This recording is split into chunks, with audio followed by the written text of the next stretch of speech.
Chris here, and welcome to my channel, and welcome to this week's reading vlog. So it is officially October 8th, which means it is time to kick this week off, and I am so excited because I met my goal last week. I finished all of the books I was in the midst of prior to October, which means I can focus on that. And some rollovers from last month. So in that vein, I have started The Adventures of Amina Al-Sarafi. This is a holdover from last month. I didn't get to it. I wanted the audiobook. I was going to read it without if I had time, and then I just ran out of time. And then the audiobook came in, so I wanted to read it. I'm on page 58, and we're following Amina, who's a retired pirate, and a mom of a crew member of hers shows up and asks for her help finding her granddaughter, who she believes has been kidnapped. And Amina, feeling like she owes it to this crew member to look into it, says all right, especially when the grandmother gives her an offer she really can't refuse. So we're going to be following Amina on that journey to try to discover what happened to this woman's granddaughter. I am already hooked and sucked in, and we're only 58 pages in, so that bodes well for the rest of the story. And then the other book is actually on my TBR. It's for adult, and I'm reading 9 Lives and Alibis. This is a cozy mystery, and we're following Maddie, who owns a cat cafe that is part of the house she owns with her grandfather, and they live on an island. And there is this famous psychic who came from the island who's coming back to the island this year as like an attraction for Halloween, and he's going to end up dead. Haven't gotten to that part yet. I'm 136 pages in, so I expect it to happen soonish. I'm really enjoying the story behind this and the atmosphere. I'm very excited to be back with these characters in this world because it's the 7th book in the series, so I've grown quite attached to them. And I'm so excited to be able to read a cozy mystery because spooky books and cozy mysteries are what I want to read. And let me tell you, this deals with ghosts, so a little bit of spook there too. As for what else I might read, I honestly don't really have a plan. I think the one book that I would really like to get to is, let me see if I can find it. Where is it? I have way too many books in my room right now. There it is Garlic and Vampire, because I believe this is the first book. And Garlic and Witch is on my Bookopoly TBR, my Spookopoly TBR, and this is the second one. So I kind of need to read this one first before I can read this one. Let me just double check. Yeah, this one says copyright 2021, and this one says 2022. So maybe I will give this a gander tonight and zip through this so that I can read this when I'm ready. Other than that, I don't have any great plans or any concrete solid ones. I'm just kind of playing it by ear, mainly because, well, I have so many books I could possibly read, and at the beginning of the month, I like the fact that I can kind of mood read. It's a nice change of pace, since towards the end of the month, I don't really get to do that, because it's like, okay, well, I have these specific books I need to read, and there will be no mood reading here. I will say, though, I am officially caught up on vlogs. The only vlog that is not posted right now is the one I just finished filming. So, very, very excited about that. I believe my 5-star vlog can be finished. I believe I finally finished all the books for that. So if I could film the last clip for that, so that could get edited and go out Friday, that would be awesome. I have a book haul from April, May, and June that I would like to edit. And yeah, I think that's all I have is vlog 108, which is last week. This would be the start to 109, a book haul, and my 5-star prediction vlog. I believe I have to film something for my summer covers. I don't think I have yet. What have I read? I think I've read 3 of them. Or 2. 2 or 3. Huh. Well, I know this is a summer cover. And oh, no, 2 of them, because these are the other 3. So at some point I need to get to those, but since they won't be going out on the 13th, they can wait till next week if I want. So we'll see how that goes. So I've read 2 of them. I should probably film that this week. And then I think I would like to film my surprise plan for November. So,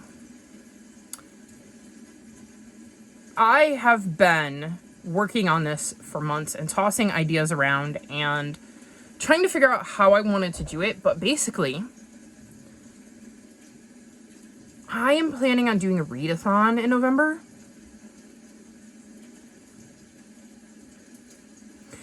I'm terrified because I've never done one before, and I'm not super into like graphics and stuff. I do some very basic thumbnails, I'm sure you've seen, that get the gist across, but like it's not really something I'm good at or have the attention span for. It's just not something that appeals to me, but I have made some little boards because I'm basing it on my game. But it's not my game. I could not figure out a way to make it so that you guys could play along with me. But I have found a way to make it so that we can play it. It's just not going to look like that. And, of course, now I'm, like, sitting here going, okay, so I have to film a video where I talk about it. And I have to make sure that when I film it, I explain it in a way that makes sense, because I know it makes sense to me. But one, I'm very familiar with Phase 10 and its rules. And two, I created it, so I know exactly what I'm talking about. Now I have to make sure that I can articulate it in a way where you all understand. So that's going to be interesting. And then I have to find time to film it where I also want to be on camera. And I also have to keep my fingers crossed that I'm not getting sick, because I've been having a little post-nasal drip, and I'm hoping it's just allergies. But both of my parents have a cold. But theirs is a chest cold. So it is very possible mine is allergies. And with the way I am with germs and like COVID, I'm terrified that it's COVID. But I have no reason to believe it's COVID because it feels very much like my allergies. And I felt like this a multitude of times in the last 3 years. But yeah, a little nervous. But assuming I'm not sick and I don't end up, you know, completely awful and croaky and stuff, I should be filming my video announcing my readathon for November this week, and then hopefully editing it and having it go out before this vlog. That would be the plan, because, like, I want to surprise you all, so I don't want you to know about it before I post about it. So I have now given myself the kick in the butt I need to make sure it goes out. So that's kind of my plan for this week. Read, edit a little bit more, because like I said, I'm this close to being kind of caught up with the stuff that's on my phone, and that would be really, really nice. And then film my announcement video for my readathon. I think that was my goal. Like, one of them. Because last year, I think it was to do sprints or do a readathon, and I didn't doing sprints. I miss doing sprints, but I don't have a computer. That does not make me want to tear my hair out when I think about doing sprints. We'll see if I manage to dust it off for November because of the readathon, but yeah. And then I think this year I decided to do a readathon. I don't remember. I know I want to say read more adult fantasy on my goals, and I definitely did that, but I don't know what else is on there. I haven't watched it since I filmed it. Well, since I edited it and like watched it back before I posted it. Mainly because I like to surprise myself at the end of the year and see if I actually managed to nail them. But I'm pretty sure that was one of them. And it's going to be based on reading books you own. Because I'm trying to get through some of my own TBR. So I thought it would be nice to encourage others to do that too. Because I know, as a reader, buying books and reading books are two completely separate hobbies. And I thought it would be cool if I encouraged everybody with my readathon to read books they own. So I kind of made it very generic too. You'll see in the announcement video. Anyways, I am rambling because I'm starting to get nervous about it, and I'm trying to work this out with you, and there's nobody here to work it out with, because by the time you guys see this, it should already be out. So yeah.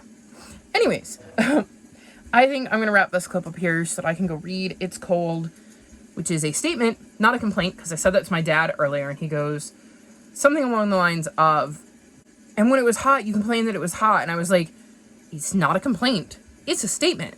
I am stating that it's cold. I'm not complaining that it's cold. I like that it's cold. I have missed being cold because I like being able to snuggle under the covers with a good book and a kitty and stay nice and cozy, as opposed to it being hot, humid, needing fans, and doing nothing and sweating with fans, despite the fact that you're laying there doing nothing.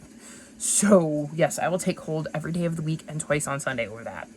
So yeah, I think that's what I'm gonna do, is go curl up in bed and read and snuggle with my kitties, and I will check back in with you soon to give you an update on what I've read.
So it is Tuesday, and I am checking in because I've read quite a bit, and I have my first cold since December of 2019. So I don't know whether it's going to get worse. So while I'm feeling decent, I figured I would check in and run you through what I've read, so that I don't have this like giant pile that I have to then run you through later in the week in case I feel worse. So the first thing I read was 9 Lives and Alibis, and I gave this book 4.25 stars. And this we're following Maddie, which I think I've mentioned, and she runs a cat cafe with her grandfather on this island that she grew up on. And in this one, a famous psychic is coming to town, and he ends up getting pushed off the cliffs behind a haunted inn.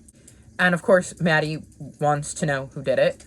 And it may or may not connect to some mysteries that are famous in the past of the inn. I enjoyed this. I liked seeing how the timelines kind of unfolded and learning about both the psychic stuff and the mysteries of the past. It was so nice to be back with Maddie and Co, as this is the 7th book in the series, and I really, really enjoy this cozy mystery series. It also had a lot of the fall and spooky vibes with all the talk of ghosts and the fact that we were headed to Halloween, so I quite enjoyed that as well. This was just another good addition to the series, and I'm excited to be caught up on this again. Then I read Garlic and the Vampire, which I gave 5 stars, and Garlic and the Witch, which I gave 4.25 stars. These are the first 2 books in the Garlic series. These are graphic novels that follow our main character, Garlic, who is, well, Garlic. A witch has created vegetable people to help her with her, like, vegetable patch. So the garlic takes care of garlic, the carrot takes care of the carrots, the celery takes care of the celery, so on and so forth. And in this one, the vampire one, a vampire moves into a castle nearby, and Garlic has to go check it out because, well, vampires don't like garlic, so Garlic should be safe from the vampire. And Garlic is very scared to do so, is very anxious, but has to find her courage to go see what this vampire is up to and maybe chase it off if need be. And then this is obviously the sequel, where we see a new adventure with Garlic and the rest of the vegetable people and the witch. I really, really, really love this one. I didn't like this one quite as much, but I thought they were both really enjoyable graphic novels. They were really quick reads, and that was exactly what I needed the other night. I was only planning on reading this one at first, but I enjoyed this one so much that I immediately wanted to pick up this one. This is also my Bookopoly roll for green cover, so I have checked one of those books off of my TBR, which is nice. I just really enjoyed the vibes of these. I really liked the the art style of them. And they really, really sucked me in, and I didn't want to put either one of them down, even though I didn't enjoy this one quite as much as this one. Then I finished The Adventures of Amina al-Sirafi, and I gave this book 4.5 stars.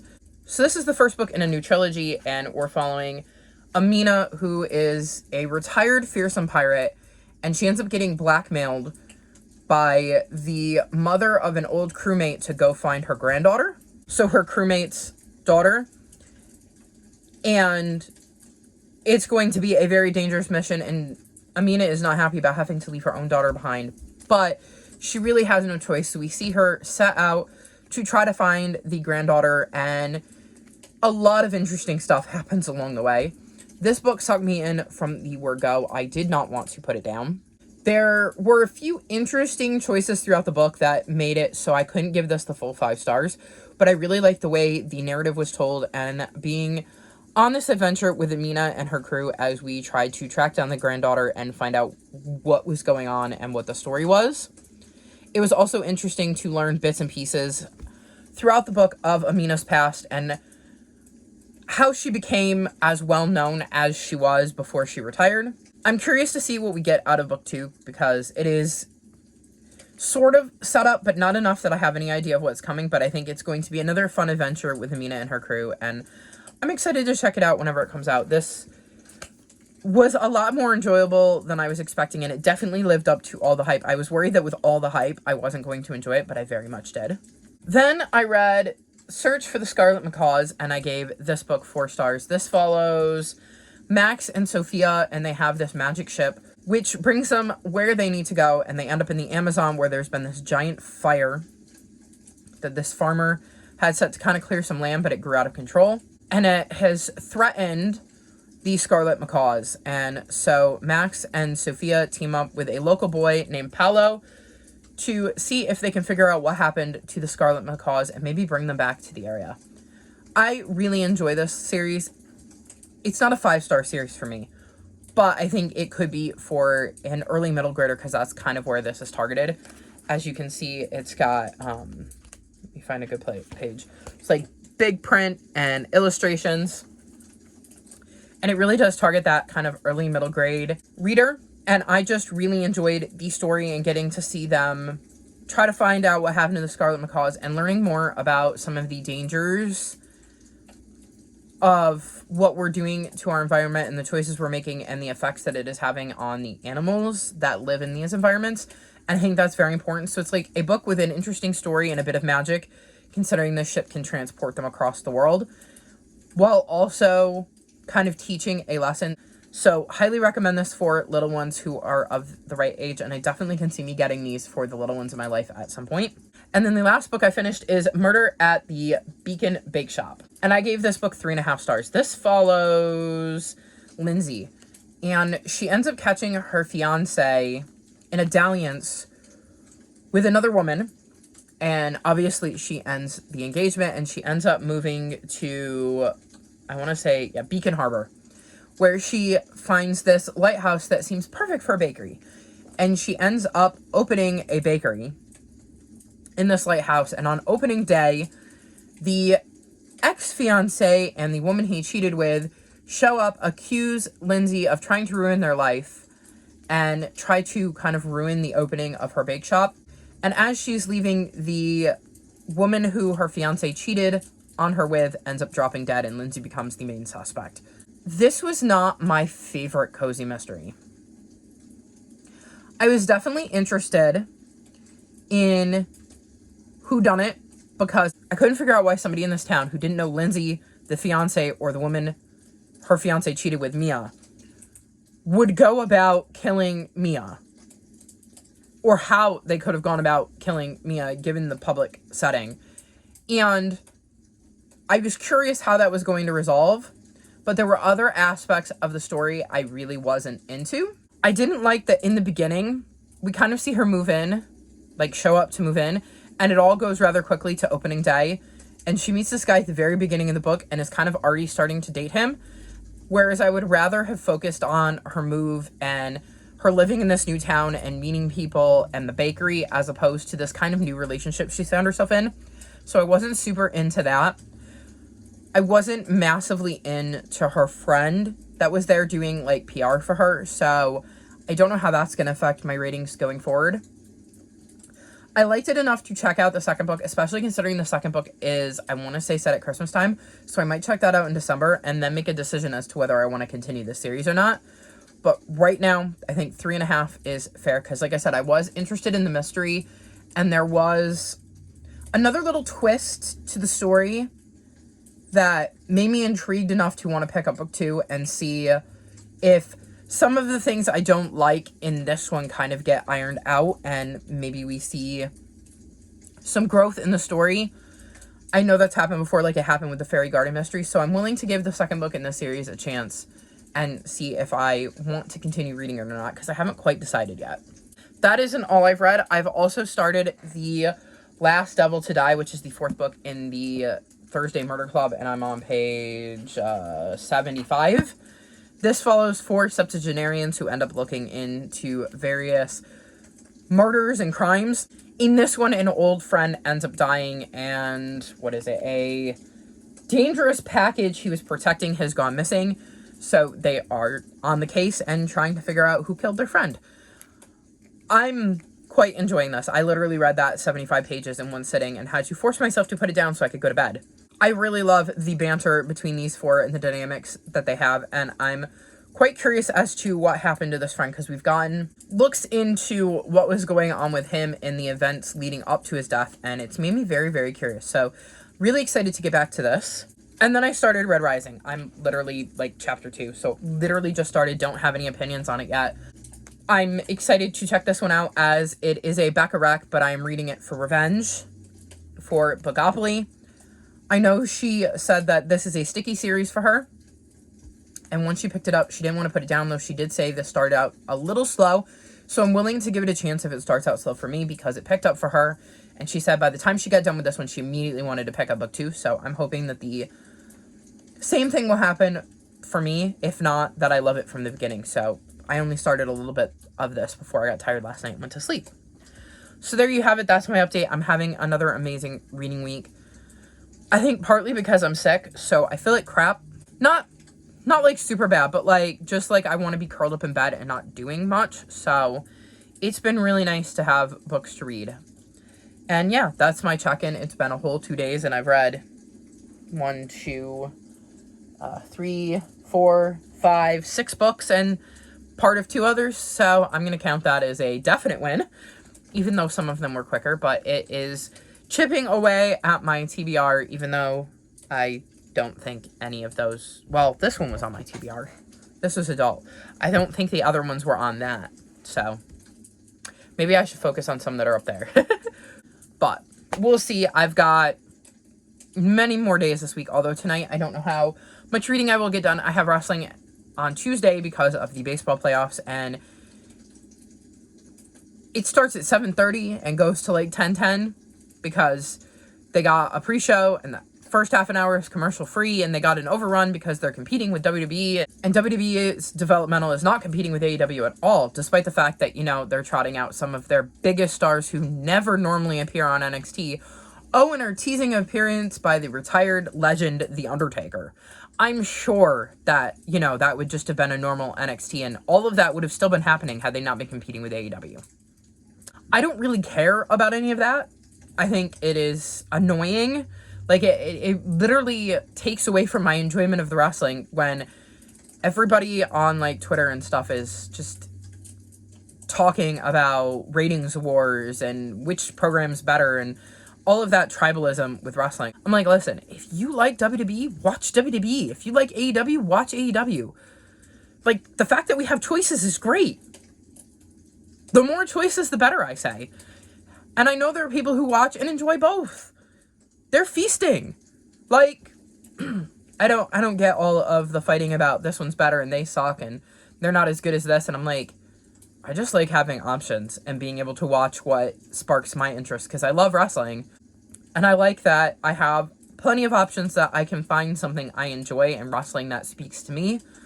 Because I know, at least for me, WWE does not appeal to me in the slightest. But I know that there are people who AEW doesn't appeal to. And isn't it great that we have options? So, yeah, that's where I'm at with that. So I don't know how much more reading I'm going to get done today, but we shall see. And I will check back in with you at some point to give you another update.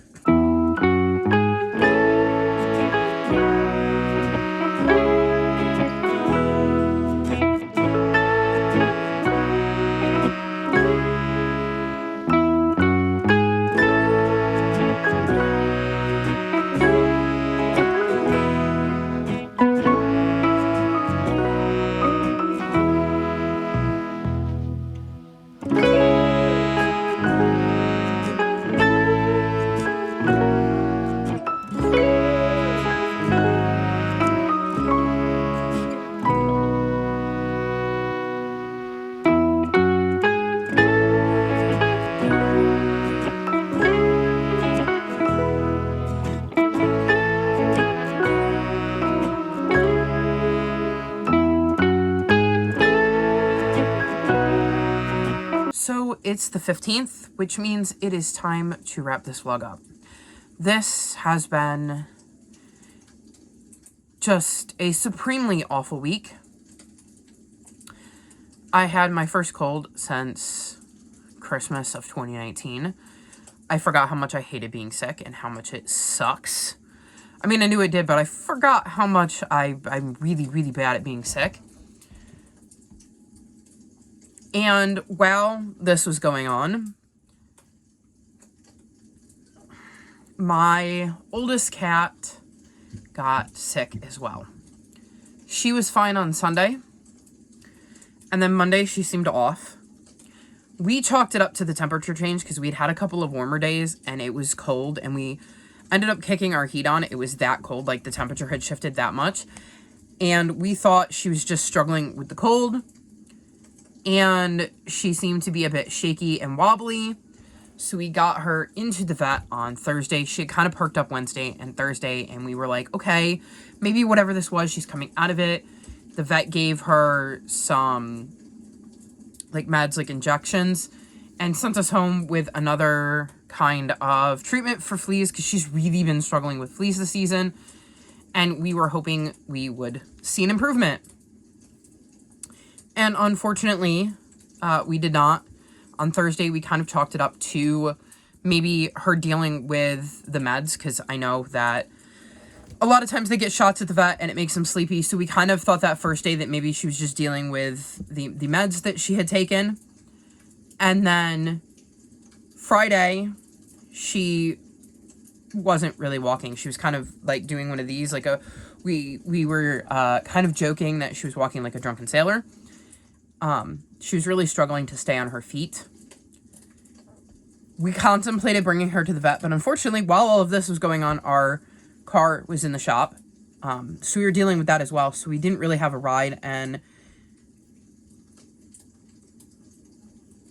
so we decided that because the vet was open today, Saturday, that we bring her up today. And when we got up there, we had to make the awful decision to say enough is enough, and it was her time. So it has been a just massively awful week. Actually, a massively awful 6 weeks between Chester and the Jeep and Monkey and money troubles and just life.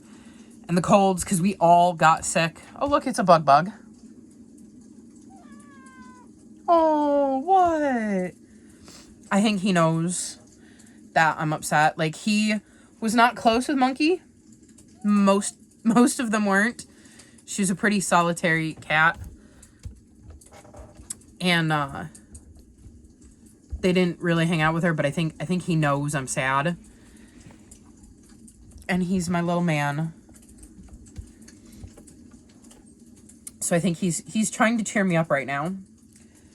Yeah. You know Rennie's sad. So it's just been a very, very rough 6 weeks, and I was this close to being caught up with my videos, and then just this week went completely sideways. He wants the food dish that's behind the camera right now. Hey, buddy, can I put it on the bed? Here. You take, see, food dish. Over here. Come on. We'll go get it. I had to move it closer to him. He couldn't figure out where I put it.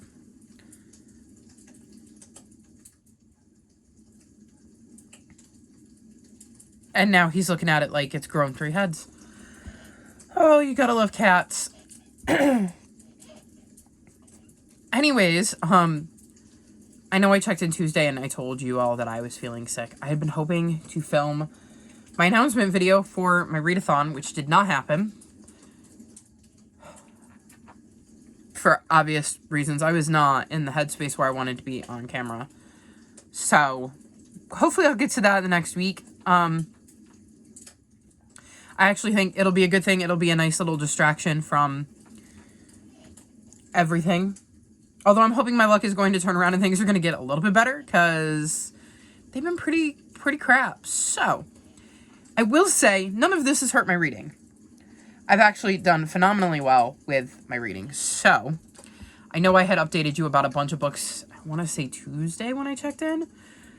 And I have continued to read since then. So, first up, I finished The Ex-Hex by Erin Sterling. I gave this 3.5 stars. This follows Vivian, who was kind of in a summer fling with Reese. And he ended up breaking her heart, and she accidentally ends up cursing him without meaning to. And when he comes back to town years later, they realize he's cursed and that it's having massive ramifications on the town, and they have to figure out how to reverse the curse.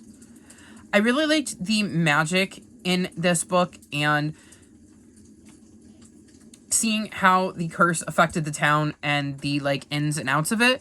But I wasn't as huge of a fan of Reese's and Vivian's relationship, even though I liked the characters separately. I know there's a sequel, though I've seen some people really not enjoy the sequel who really enjoyed the first book. So I don't know that I'm going to read it. I think I'll put it in my TBR jar, and if it comes out, then I'll give it a try. But this was just all right for me, and there was more spice than I'd want in my romance. I was far more into the fantasy aspect of this than I was in the romance aspect. Then I read The Wonderlandiful World by Shannon Hale, and this is the 3rd and final book in the Ever After High series, which I did not know. I think, based on the end of the book, they mention, let me see,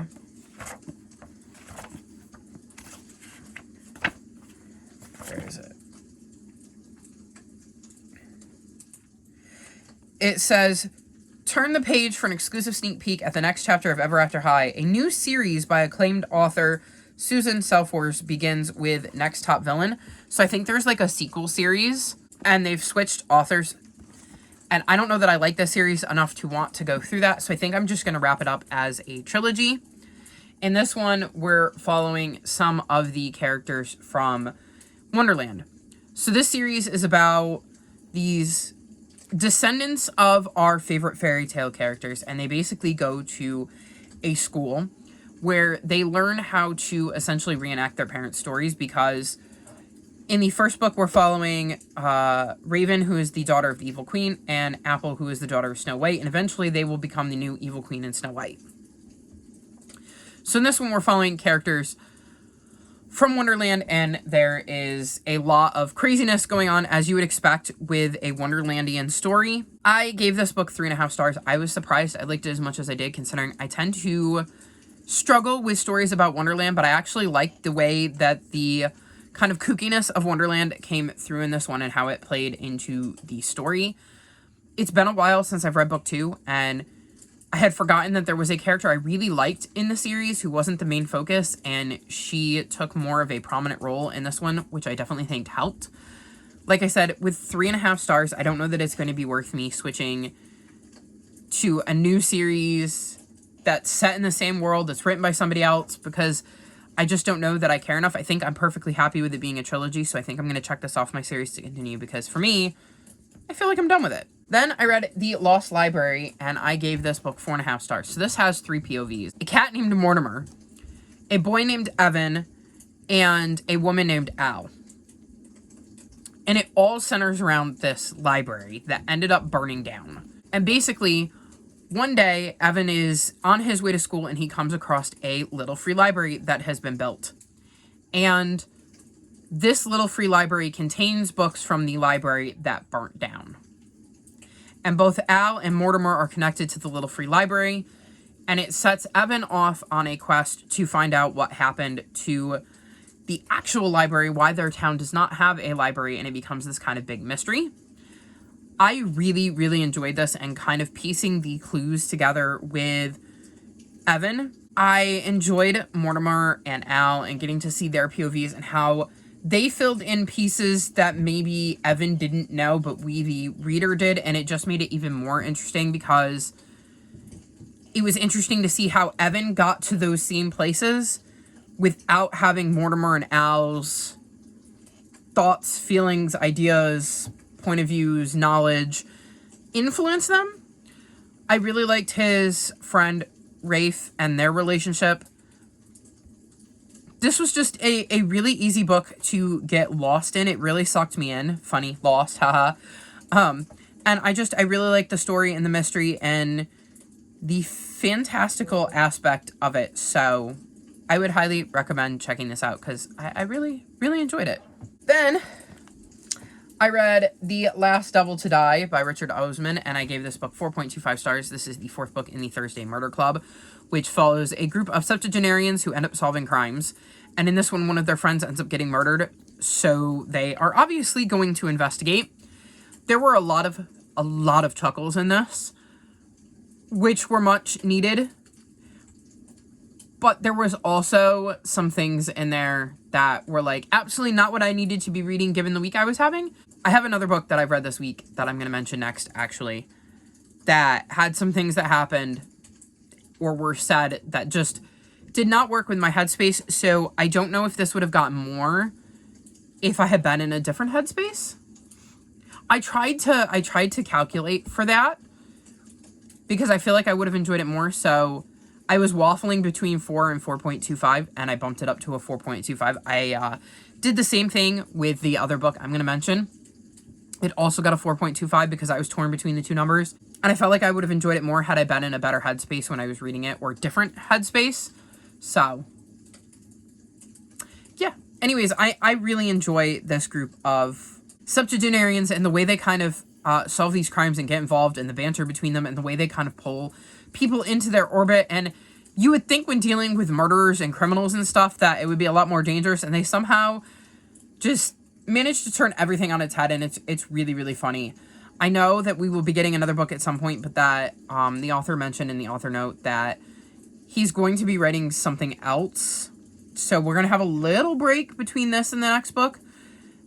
Well, a longer break because this just came out. So I'm going to have a bit of a wait before I can read the next book. But whenever it comes out, I absolutely will because I adore this series. And like I said, I think this may have even gotten a 4.5 if I had been reading it in a different headspace.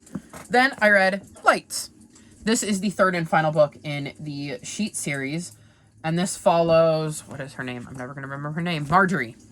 And in the first book, she's dealing with the death of her mom. And her dad is really depressed. And he's not really taking care of her or her little brother or the laundromat they own. So she starts taking over and she ends up meeting a ghost named Wendell. And obviously, we're dealing with death and ghosts. And I knew that going into it, so it's not like I wasn't aware. It's just because we're dealing with a ghost and occasional talk of death, there were just things I was not in the headspace to hear about. So again, 4.25 stars. Another one that maybe could have gotten 4.5 if I had been in a different headspace when I read it. But I really like Marjorie. I like the way this book kind of played out and built upon the two previous books. I love Wendell and the relationship he has with Marjorie and how that has kind of developed over the 3 books. And it's just an amazing series. Also, it is a graphic novel. Let me find you a non-spoilery page. So we have Marjorie here walking with a friend. And I really enjoyed the series. It just, again, maybe wasn't the best book to be reading given the headspace I was in. A perfect book for the headspace I was in is Nevermore. I reread Nevermore, and I gave this book 5 stars. I absolutely love this series, and it was absolutely the perfect thing to be reading because it was a book that did not require a lot of concentration because I've read it multiple times, and it's like slipping into a cozy old sweater because it's so familiar. So this follows Morgan Crow, who is cursed to die on her 11th birthday. On the eve of her 11th birthday, she is whisked off to Nevermore by Jupiter North, who offers her a once-in-a-lifetime opportunity to join the Wondrous Society, and she absolutely snaps it up and then has to compete in trials to try to join the society. This book is so magical and whimsical and has such good, like, found family vibes, which I absolutely love. And like I said, it was really nice to be reading an old favorite this week, given everything that was going on, and not necessarily having the kind of concentration that I needed. So, was so happy to be back in this world, and having an excuse to pick it up thanks to Becca's Bookopoly, because I read this for Becca Rack. I've also made progress in 3 others. I don't know if I was at this point on Tuesday, but I have picked up Red Rising. I am on page 106, and I ended up putting this down because I just did not feel like I had the brain power to concentrate on this, because I don't even really know how to explain it. We're following this guy, who I believe is named Darrow, and he is a red, and reds are required to, like, mine things on Mars, and they're basically slaves, and the golds rule above them, and his wife ends up dying, and he almost loses his life, and he ends up in this plot to kind of get revenge, and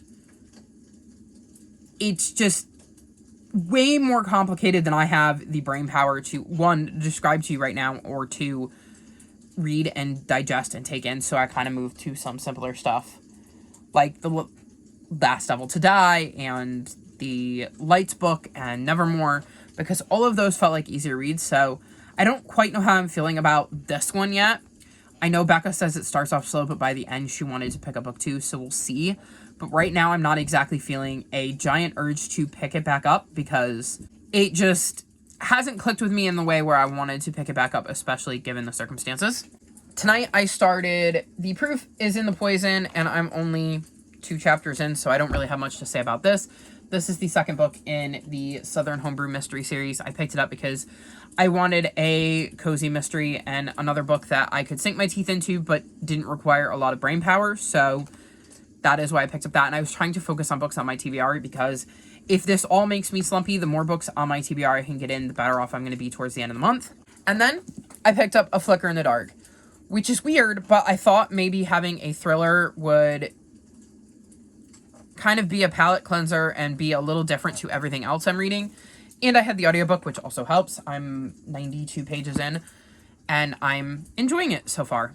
So I'm not going to say anything about what this book is about yet, because I want to get all the way through it before I try to give you a small synopsis that doesn't give anything away, because I go into my thrillers blind, so I knew nothing going into this. So I think I want to read the rest of the book before I try to tell you a very non-spoilery plot, because I don't know what the inside cover says, so I don't want to give something away if it's supposed to be secret. And, you know, if you don't want to know like me, then I'm enjoying it. I'm intrigued. I have some theories as to what's going on, so we'll see. I will let you know whether I puzzled anything out, but I'm definitely enjoying it and being able to listen along with an audiobook, which is kind of nice because concentrating isn't the easiest thing right now either, because my brain keeps wanting to wander, though not honestly as bad as yesterday and the day before, because of the unknown of it. At least now I kind of know where we're at. So that is the other book I have started, and that has been my reading week. Like I said, I've read quite a bit, so while everything was going on, I was losing myself in whatever book I could get my hands on, and that's good because I still have a giant chunk of that to get through. So we'll see how this next week goes, because I'm just very sad, as I'm sure all of you understand. Like, absolutely heartbroken. I mean, I got her when she was 3 months old, and I had her for 13 years. Like, And like I said less than a week ago, this wasn't even on my radar. So yeah, hopefully next week is better and we will start to swing out of our slide of bad luck. But that's going to be it for this vlog. All of my social media is linked in the description below if you'd like to come chat with me. If you've made it this far in the video, leave me monkey emojis in honor of my beautiful cat Monkey, who I'll pop a picture up here so you can see her and her beautiful face.